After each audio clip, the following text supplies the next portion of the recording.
হ্যাঁ, আমার টাকার অ্যাডিকশান হয়েছে। আমার খরচার টাকাটা কি আপনি দিয়ে যাবেন আমার বাড়িতে?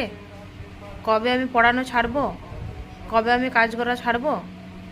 যেদিন আমার অ্যাকাউন্টে 40 কোটি টাকা হবে সেদিনে ভেবে দেখবো কাজ করা বন্ধ করা যায় নাকি।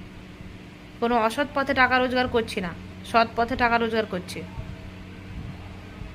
আপনাদের জ্বলছে কোনখানটায়? করতে পারছেন না বলে জ্বলছে?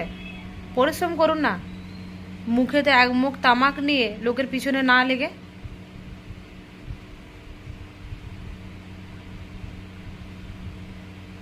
আমার এখন টাকার দরকার, আপনি দিয়ে যাবেন নাকি আপনার মতো ভিক্ষা চাইবো অন্য কোথাও যেয়ে?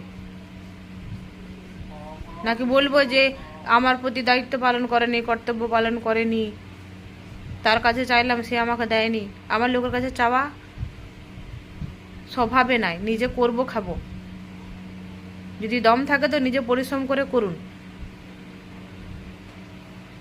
কার অ্যাডিকশন হয়েছে না কার কি হয়েছে এগুলো যদি করতে থাকেন, নিজের নিজের টাইম পান কখন তাহলে? আপনার বাড়িতে মনে হচ্ছে কোনো কাজ টাজ কিছু নেই, তার জন্য এইসব বসে বসে বক্তৃতা শুরু করেন।